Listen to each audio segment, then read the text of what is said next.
Halo, kembali lagi di video pembahasan ekonomi bersama saya. Kemarin kalian sudah mempelajari tentang pertumbuhan ekonomi. Nah, kali ini kita akan membahas mengenai temannya, yaitu pembangunan ekonomi. Kira-kira ada yang tahu pembangunan ekonomi itu apa? Nah, pembangunan ekonomi itu bukan serta-merta pembangunan gedung-gedung, pembangunan jalan. Intinya pembangunan deh. Tidak. Nah, pembangunan ekonomi itu jika ingin lebih mudah memahaminya, itu dapat dilihat dari persamaan ini, yaitu pembangunan ekonomi sama dengan pertumbuhan ditambah dengan perubahan. Jadi di dalam pembangunan ekonomi terjadi pertumbuhan dan juga perubahan. Pertumbuhan berarti adanya peningkatan pendapatan. Dan perubahan berarti perubahan yang ke arah lebih baik dong ya. Nah, perubahan seperti apa? Perubahan kualitas hidup masyarakatnya, perubahan teknologi yang dipakai, perubahan infrastruktur juga bisa. Oke, jadi untuk pembangunan tidak hanya kuantitasnya saja yang bertambah, tapi kualitasnya juga bertambah atau berubah. Nah, kesimpulannya, pembangunan ekonomi adalah peningkatan pendapatan, namun disertai juga dengan perubahan seperti peningkatan kualitas SDM, perubahan iptek, dan juga perubahan infrastruktur. Oke. Nah, kita lanjutkan ke perbedaan antara pertumbuhan dan pembangunan. Apa sih perbedaannya? Kita lihat. Nah, kalau pertumbuhan sudah kita jelaskan di video kemarin. Kalau pertumbuhan itu ada yang namanya peningkatan pendapatan, berarti hanya ada peningkatan kuantitatif atau peningkatan dalam bentuk angka saja. Sedangkan untuk pembangunan sama seperti yang kita jelaskan tadi, bahwa adanya peningkatan kuantitatif serta kualitatif. Itu bedanya yang pertama. Perbedaan kedua, di dalam pertumbuhan adanya peningkatan pendapatan tapi tidak disertai dengan perubahan iptek, perubahan kualitas SDM-nya, dan lain-lain ya. Lain halnya dengan pembangunan, sebaliknya berarti terjadinya peningkatan pendapatan tapi disertai juga dengan perubahan iptek dan juga perubahan kualitas SDM-nya. Nah, jadi sekarang kalian sudah bisa membedakan ya antara pertumbuhan dengan pembangunan. Jadi, di dalam pembangunan sudah pasti ada pertumbuhan. Namun di dalam pertumbuhan tidak ada pembangunan ya.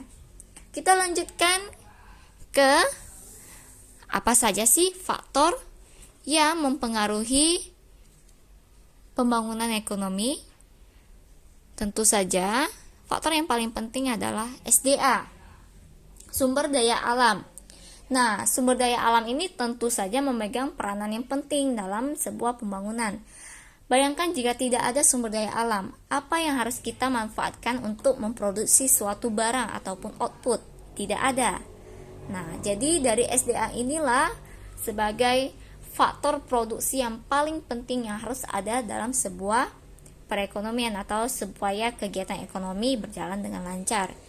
Nah, kalau hanya SDA belum cukup, pastinya harus ada SDM.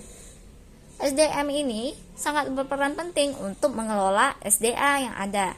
Jika SDM tidak ada, maka SDA ini akan percuma saja ada. Oleh karena itu, SDM ini perlu dilatih dengan baik, perlu diberi keterampilan supaya apa? Supaya output yang dihasilkan itu akan lebih baik dan bisa tercipta lebih efisien.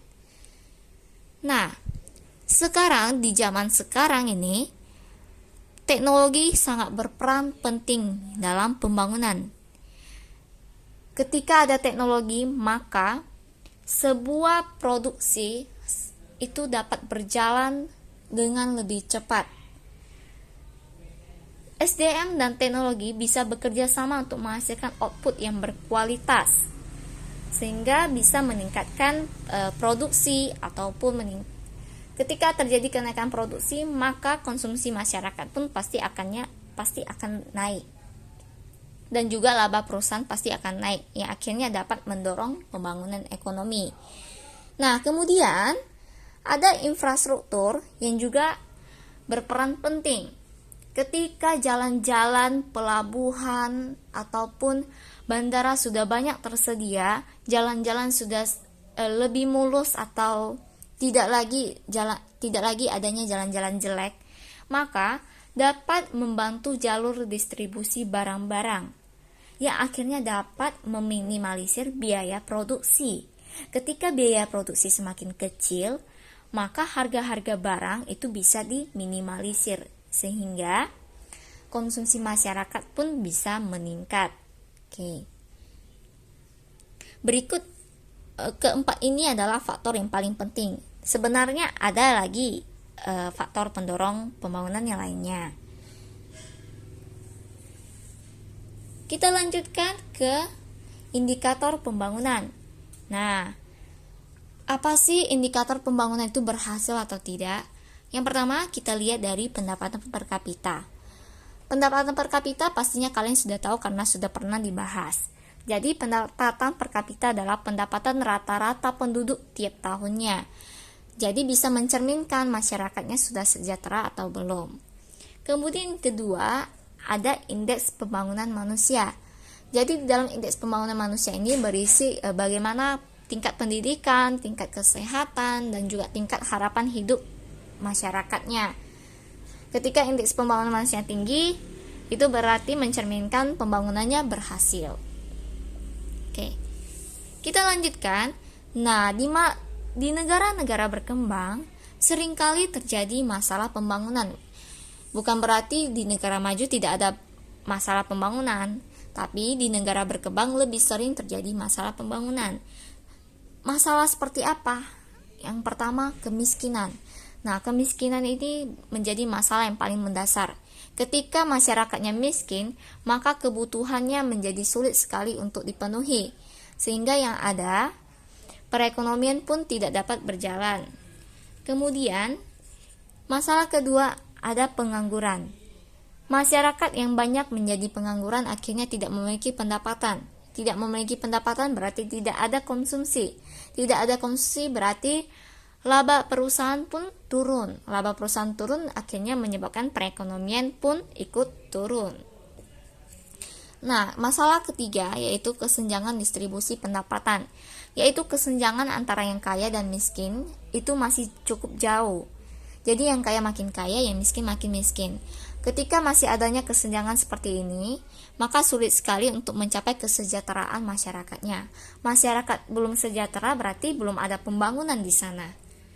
Nah, yang keempat yaitu rendahnya kualitas hidup masyarakatnya. Rendahnya kualitas hidup masyarakat berarti tingkat pendidikannya masih rendah, angka harapan hidupnya pun masih rendah, tingkat melek hurufnya pun masih rendah. Ya, akhirnya menyebabkan SDM-nya belum berkualitas. Ya, akhirnya output yang dihasilkan pun belum berkualitas, yang menyebabkan pembangunan pun masih sulit terjadi. Nah, berikut adalah pembahasan untuk video kali ini. Semoga video kali ini dapat membantu kalian dan bermanfaat bagi kalian.